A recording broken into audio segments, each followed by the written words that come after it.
Welcome back, you guys, to Podcast Mondays. I have my homie, longtime friend here that I've known for about possibly 3 years now. 3 years. Drew Davis, Hollywood Drew Davis. What's going on? MMA fighter in the Bay Area, one of the top prospects, one of the biggest 155/145ers that I've ever seen personally. And let everybody know who you are a little bit. What's going on, guys? I'm Drew Davis, born and raised out of Los Angeles, California, just south of Hollywood.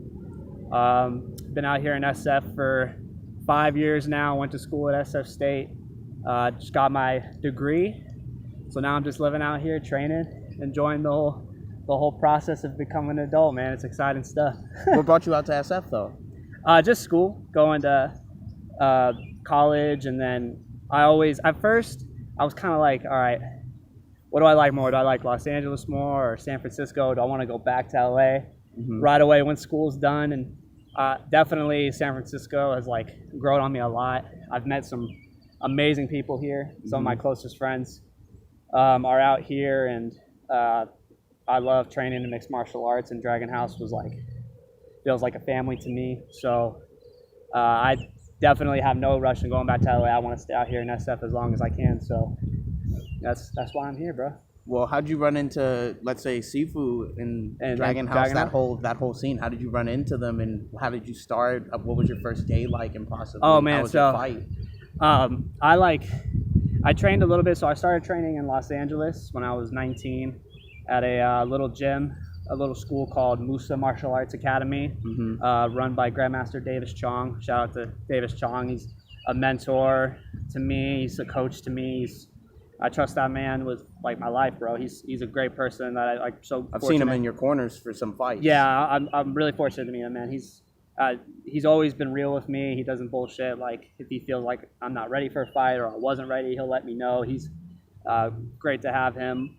Accountability in my corner. Fighting. Yeah, totally. So, I started training, like I said, when I was 19, the summer after my first year of school. Mm-hmm. But when I came back for my second year, I was basically only training whenever I went back to Los Angeles. So I was like, okay, I got to find a gym out here. And funny enough, I just happened to come across Dragon House. It was, when I went on their website, it said the oldest gym in San Francisco. And I'm like, man, I got to go check it out. So me and my roommate went by. Has a way of bedazzling people. Yeah, it was just it just had some of these gyms that you look at online, bro, it's over $300. Not very authentic feeling. Not an authentic feeling, and I just feel like there was something real about Dragon House that just really attracted me to it. So when I went to visit, Sifu actually wasn't there. I believe it was Akbar that was there. It was on a Saturday. Awesome. And I just saw it was really open. There was nobody really there, except this one kid that Akbar was training. And I mean, dude, I lost track of time. I think we were talking for about 30 minutes, 45 minutes. Yeah. I lost track of time. Sifu Jamil Akbar, man, he has that kind of effect on people. He just pulls you in, man. Yeah, it's for real. Mesmerizing. I'm like, man, this seems like just a very genuine dude. I immediately already started to like the feel of the place. He even got me some gloves on. He just kind of we did some bag work. Me and my roommate, he was just watching. It's awesome. And he told us hey, come back next Saturday for your free trial and see if you like it. So, a week later, it's just me. My roommate didn't come. It was just me. I came in, and, there were a bunch of professionals there. Paradise was there. Abraham, a couple of our amateur fighters. Yeah, some of the veterans in our gym. Yeah, Paulie Sparring was there. David Tui Kalunga Howe. David, yeah. Brian was there, and I grappled for 2 hours straight and got my shit kicked in, dude. They worked me. I remember Sifu looked at me. He goes, "You know what live means, right? You're going live with these people." I'm like, "Yeah, I know what live means." And grappling with Abraham was an experience, bro, because it's you just have an adrenaline dump. You're like, man, I'm doing okay. And then, you get tired, like, oh no. And then, you're getting submitted left and right. But for some reason, I loved it. And I definitely impressed Sifu. I feel like Sifu, he saw that there was this grit in me that I genuinely loved to fight and train. And I remember him telling me, you're going to fit in just fine to this family, bro. And that stuck with me ever since. So, yeah, here I am today. That's awesome. So what was the lead up to you possibly? Just explain to everybody the big lead up to your first fight and the camp behind that. And all the feelings, the emotions, the diets, the certain things that you had to refrain from. Right. Oh, that's a good question. Yeah. So, you know, I had been wondering for a while now, like when I was going to be ready for my first fight. Mm-hmm. I believe Sifu, you know, he felt I was ready after, you know, just being there for a couple months. But I felt that I had a lot more work that needed to be done before I'd step in there for the first time. But yeah, for real. I remember texting him. I'm like, you know what? It's been, I think it was about 6-7 months when I was training with Sifu, and I felt that I was ready, and I texted him, and I was like, hey, I'm ready. You know, get me a show. And first he tried to get me into Humboldt, but I don't think that worked out. So I ended up fighting at 5150 in Livingston. But wonderful promotion, by the way. Really good promotion. They treat their amateurs nice with a huge amount of respect. Shout out to 5150 Fight Gear and their whole promotion that they have over there in Livingston. Yeah, for sure, definitely. I couldn't have been more grateful to have my first fight there because, you know, it was a small show, but it was very professional, especially for amateur fighters. But I think I had 2 months, I would say a little bit less, to train and prepare and get to What was the weight weight that you had to cut down to? 155. 155. What were you starting at? I think I was 168. 168, so not too bad of a weight cut, about 10%. Not too bad, but for my first time doing it, I was so scared because I did not want to miss weight. I feel like that's just, I was so embarrassed. I would be so embarrassed if I missed weight. So I probably, I mean, some could even say that I maybe did some things prematurely in terms of dieting. So like, I remember I was literally ordering food and because when I would go to work, you know, it's like, okay, I worked at an ice cream shop at the time. Hours are super weird. You know, a lot of places around you closed, but the ice cream shop would still be open. So a lot of temptation. Very slim picking to like what I could eat around me. So sometimes I went to Starbucks, I bought like a salad, you know, and I was like, oh, I got to stay away from the grains, like no carbs, only like lettuce and like some chicken, you know, and nice greens, fats. Yeah, I really didn't know. I was kind of like doing what Sifu told me, but maybe even to the extreme because I just did not want to miss weight. So I was crabby a lot. I would come into work so pissed because I'm hungry, man. You know, my diet, like my whole life, my diet has been like pasta, sandwiches, just free balling it, eating garlic whatever you bread. wanted. You know, yeah, sounds wonderful. I know my mom was a great cook. Yes, so I just like. I don't know. It was definitely a transition that I had to get used to, but you know, now that I've had multiple fights, I'm used to it now. But for that first fight, that was probably the hardest thing, was giving up certain things and really monitoring what I ate. And training wise, you know, I was doing a lot of cardio, like we had talked before. I was so terrified that I would have my first fight, gas out, and just get my ass kicked in front of a bunch of people, like in front of a huge crowd. So I'd be damned if that was going to happen. So I worked on my cardio a lot, came into the gym whenever I could if I wasn't working or had class. And how old were you at the time? I was 20. You were 20? I was 20, yeah. 20 years young. 20 years young. I believe I was 20, was I? No, you know what? What was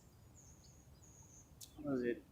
2000? Yeah, I was either 21 or 20, but still. Yeah, and it shows how dedicated the people in our community is. Like, the MMA community is such a small community, and not a lot of people know that. They assume that there's a whole bunch of fighters out there. No, whenever you go to these multiple shows, it's a lot of the same faces. Yeah, like, exactly. A lot of the same faces. Just me personally, whenever I travel with Sifu to go to those promotions, like, it's a lot of the same people. The same people I see in Humboldt, same people I see in Livingston, over there in Reading as well, same promoters. It's kind of cool because you see them, like, you see them grow, you know? You saw a guy, like, for instance, my first fight, I saw this one dude who lost either by submission or decision, one of those, you know, at my first fight.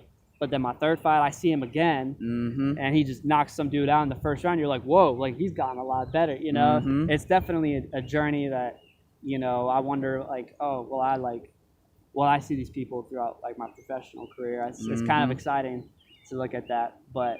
Yeah, that first fight was an experience, bro. It was well, can you run us through the whole walkout all the way to the cage, and then what you're thinking while you're inside of the cage looking across from this person? Like, that's one thing that I've explained to a lot of people, and it's hard for them to wrap their mind around it, but it's only something that really, it's from your perspective. Yeah. It's your perspective, and it's a battle of the will at that point once you're in there. Yeah, I driving up to the promotion, I was excited. I was so excited to weigh in and be able to eat whatever I wanted again, and to just show my friends and show you guys, my teammates and my coaches, like, that I put in a lot of work for this. And, I really didn't know what to expect, but I was excited, a little bit of nerves, but I knew that I had prepared for that fight.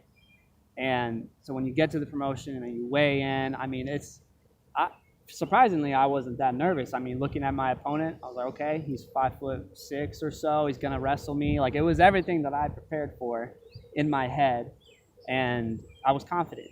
And then, when you get closer to the fight, fans start showing up, people start showing up. The fighters meeting. It's really kicks in. You're like, okay, there is no turning back. If you're dressed, like, all you got to do, it's time to show up. If you're dressed, you know what I mean? There's no backing out now.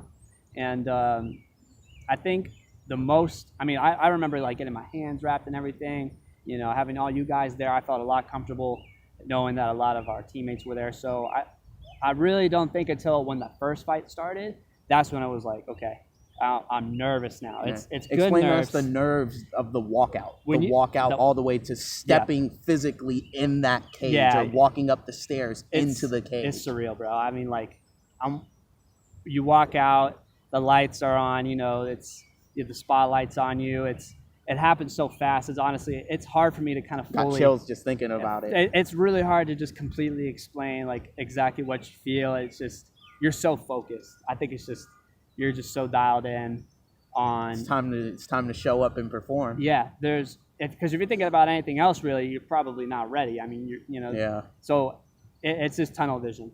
That's how it was for me. You're walking out there and you're not thinking anything else than I just have to, like, do my job and come out with the win. And then once you're in there and the lights come on and now the whole stage is lit. All I was thinking about in that moment was, okay, like, do what my coaches told me. Don't go off script. Stay to the script.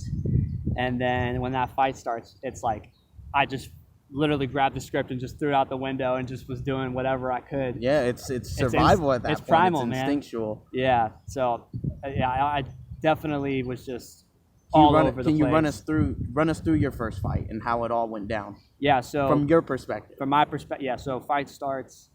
We touch gloves, and nobody. I don't see anything else around me. There's no fans. It's just my opponent. Your opponent, and you can hear the voices of the coaches that are on the side too, and that's it. I couldn't even hear my coaches. I was. Oh. This is. I mean, not until later, but all I could see was my opponent. Nothing else mattered. I didn't see any fans. I couldn't hear anything else. First thing I do, I throw a leg kick, and okay, that lands, and I'm circling, and he's pressing forward. I throw another leg kick. He catches it, takes me down, and that was pretty much the beginning of the end. Because in my head, I'm just like, all right. Like, I love throwing kicks in training. Let me just keep doing this in the fight. Yeah, you got to do what's working. And if it's working, you don't have to change it. Yeah, right. Except every time I threw a kick after that first one, he was catching it, taking me down. I'm like, shit, like, whatever I'm, like, doing right now it is not working. And so I'm like, all right, let me throw some head kicks. I throw a head kick, misses. The kid starts talking shit to me. I start talking shit back. And this is when I finally hear my coach. I hear Sifu yelling, "Stop throwing head kicks, god damn it, 1-2s all day." So I'm like, okay, yeah, that's probably what I should be doing since that shit wasn't working. I'm throwing, like, punches at him. He's slipping them, taking me down. I'm getting ground pounded. It's not looking good at all. First round ends. And then things are starting to slow down a little bit. What were some of the things Sifu was saying to you in between the rounds? Who was your second in that fight? Bobby Green. Bobby Green? Yeah. So what were some of the things that they were telling you, if you remember? Because I know personally in those moments, like, those are some of the most defining moments of your career. Once you make it out of that round and you're sitting down on that stool for a minute, and there's either reassurity that you can continue or there's doubt that starts entering your mind. And either way, you still got to go into that next round regardless. So what were some of the things that they were talking to you about and telling you in between that break? They were definitely, I mean, yeah, well, like you said, they were trying to get my confidence up. They wanted me to believe that I had the better cardio, better training partners. I mean, it wasn't so much technical. It was really just, you got this. Like, just stay in it. Don't don't start like doubting yourself. Don't give up. Keep fighting because you're in this. And that's what I took from the most. I'm sure they said a bunch of other, maybe they were telling me some technical things, but what really stuck with me was just like your cardio's better. You're a better fighter than him. You have better teammates. Like, you got this. Just stay in it. Mm-hmm. And shout out to Bobby Green. He's one of the most amateur. Well, he's one of the veteran amateurs in our gym currently right now. So big shout out to Bobby Green. He wrapped my hands for my first fight. Yeah, for sure. And he's awesome guy.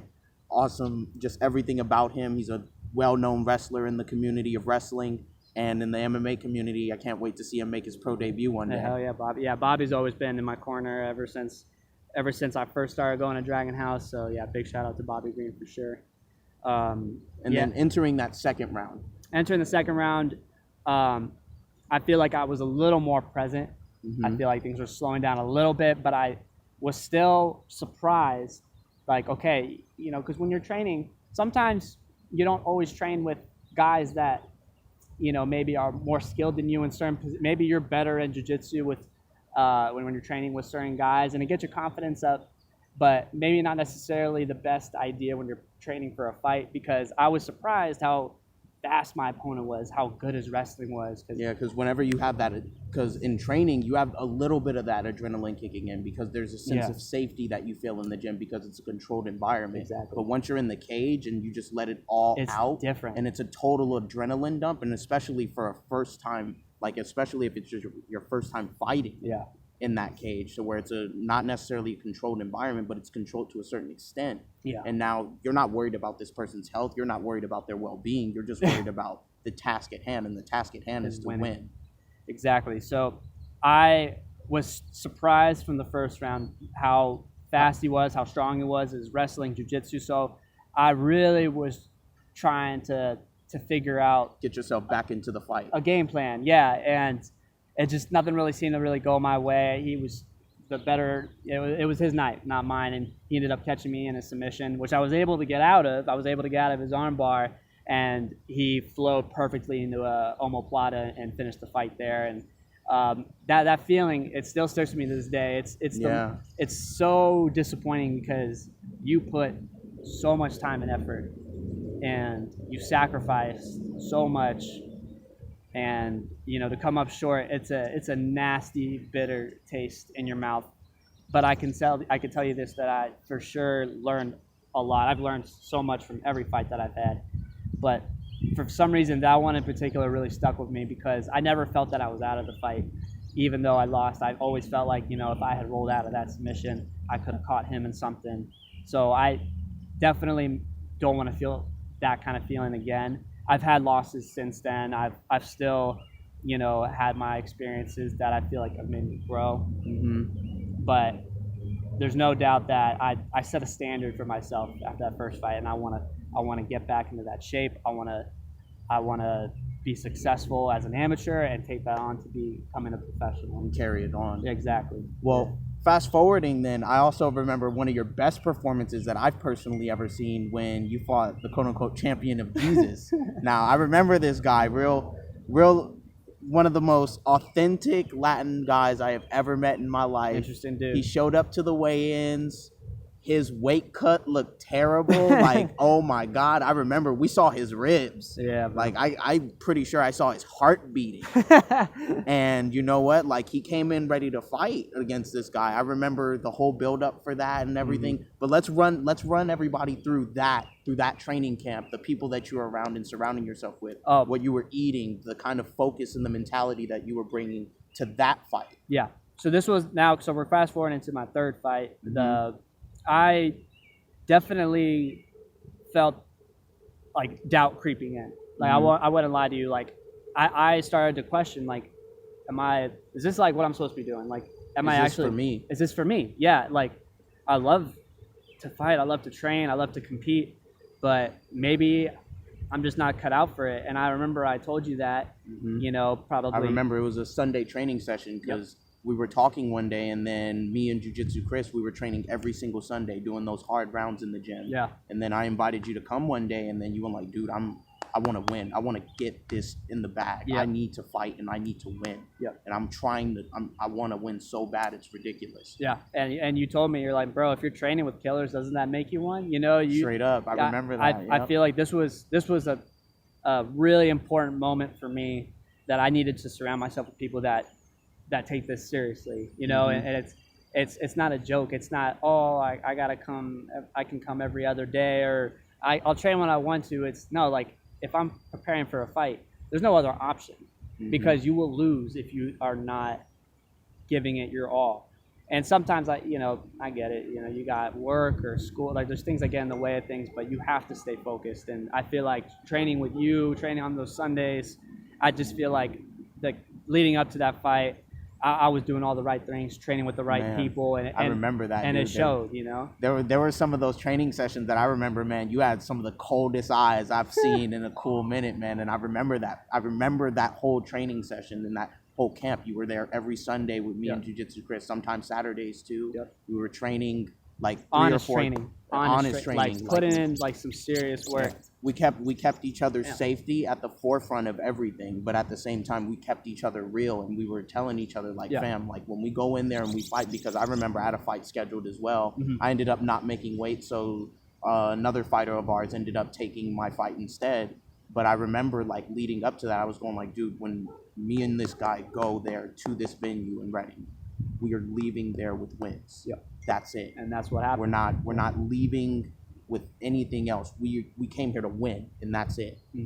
And then go ahead and run everybody through that. Yeah. So, you know, getting to the venue, I was just excited. I had those feelings I had from my first fight. I felt confident. I was prepared, and you know, the day of the fight, I don't know. It just felt like I was. Like you belong there. I was in the position. I was in the right position. I did everything right. I had the right people behind me. You know, there was no doubt in my mind. I'm like, I'm winning this fight. That was the only thing playing over my head from the day of the weigh-in to the day of the fight. I'm going to win. I will do whatever it takes. And you know, a little side note, like, Davis Chong, my grandmaster from Wusu Martial Arts Academy, you know, something that he told me was, you know, when I fight, he noticed that I'm too nice, too technical. He had to remind me. He goes, dude, they're trying to kill you. You know that, right? This is a fight for your life. They are trying to kill you in there. You need to come out aggressive, merciless. And so I just knew in my head, as soon as that bell rings and I touch gloves with this guy, I'm throwing haymakers at this dude. I'm going after it to finish him like right away. Yeah, you're going for the finish. No, and you absolutely did. Throw all like technical stuff aside. I'm coming out to win. The technicality comes out naturally because of the training that you put in. Yeah. So all the skill, all the timing, all the thinking, that was done before the fight. Yeah. And then once you get to that higher level of fighting, now you're able to do all of that on your feet, which I saw.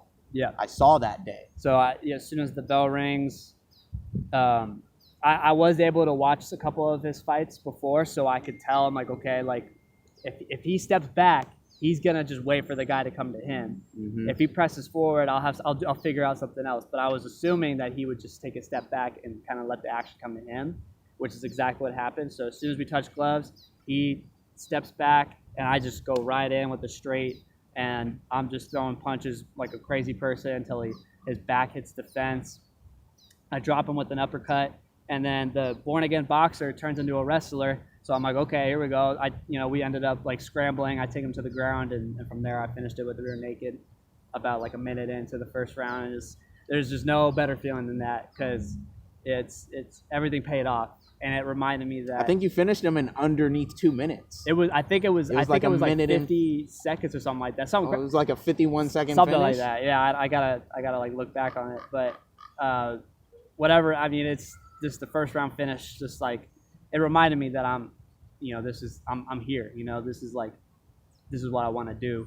Whether it's fighting professionally, coaching, it doesn't matter. I'm here to stay. Fully invested into it. It isn't necessarily just something that you wanted to do for fun. It became a realistic goal of yours to possibly make this a lifestyle. Yeah, and that And that's sometimes it, like some people maybe they just don't understand. Like it's like I don't hold it against them, but when people call it a hobby, I'm like it's not. It's not a hobby. Like people who call MMA or like people who say that fighting is a hobby, yeah, you question their intentions. Exactly. It's either they're saying it to look cool for the camera and internally they feel something else entirely, Yeah. or because they're just too shy to admit it to themselves, or Yeah. they truly do mean that. And the people that personally I've seen that be like, oh yeah, I fight for a hobby or I treat it like a hobby, they have hobby-like results. I've seen it. Yep. I have absolutely seen it. I've seen guys go on 2 to 5 fight lose streaks, and it's the same exact guys that go like, I do this for a hobby. Now, I've also seen guys that go on 2 to 4 fight lose streaks, and this is sincerely what they want to do, but it's the fine-tuning that matters. But it boils down to the mentality that they bring with them. Yeah. And just because they lost that many times, it isn't necessarily a reflection of them. Yeah. It's a reflection of how much more work needs to be put in at that point going forward. Yeah, exactly. So, yeah, no doubt about it. Like, this is not a hobby to me. This is something that I take very seriously. And, you know, I don't have to win to now I don't need to win to know that, okay, like this is something I want to do seriously. But it's know something now. that you were able to experience, and then you built a foundation upon that. Because Exactly. it's one thing to just lose consistently, and then you're questioning yourself. But then even once you experience that one little taste of success, it just reminds you of this is what I was striving for in the first place. Which I think, well, that's what even attracted me to MMA in the first place was, you know, I remember watching it back when Bellator was on like MTV, you know, like back at like, I don't even know how old I was, 12 or 13 or something. And it just watching the grit and watching how, like, I mean, it's like pure joy when you see a fighter win. You know, when I was watching that on TV, that's back to the base of why I wanted to do it in the first place. Because I'm just thinking to myself, man, they worked so hard, and you can see it on their face that it's just the purest form of joy because they put in the honest work and they came out successful. It's the hard work and dedication to the lifestyle, not necessarily just the sport, but the lifestyle that comes along with it. And that's what attracted me in the first place. And, you know, getting a taste of that, it just made it all worth it. And it makes me want to pursue it more. Even though, like, my last fight I lost, that passion and drive is still there. And it's still there because you know what it's like to succeed. Exactly. Because whenever you fail, it's easy to be like, you know what? I don't know if it's for me, man. You know, man, it's been tough on me, man. Yeah. I mean, all this hard work and dedication I've been putting in, like, doesn't seem like it's paying off at all. And then because you have that kind of mentality, it starts reflecting in your personal life, and then you start even looking at things that are unrelated, even with a finer eye, because you're going like, man, dude, I'm dedicating so much time and effort to this specifically when I could be dedicating it to something else. Yeah, and tasting success with something else. Tasting success with something that's more assured. Versus the MMA community. It's a small community, but it's one of the most beautiful communities that I've seen because it brings people from all walks of life. Like me personally, like I'm a general business and journalism major, and like if you would have asked me 4 years ago, do you want to become a fighter? I probably would have told you hell no. Like, no, that isn't even on my forefront. Yeah. But I just started training, and then I just ran into Sifu one day, and I trained for about half a year, or almost like 6 or 7 months, and then he booked me a fight. And then going from then, I never looked back. But like my intention was to never ever become a fighter. And then also like somebody like you as well. You just graduated from SF State. You have your degree now in marketing and in design, I believe. And film. Yeah. And now, like, looking back on all of the trial and adversity that you've overcome throughout the years, like, how old are you now? 23. 23 years old. You started your martial arts journey when you were 19. In 4 years, you've grown leaps and bounds in your personal life, even in aspects that I wouldn't even be aware of. I'm pretty sure you know yourself better.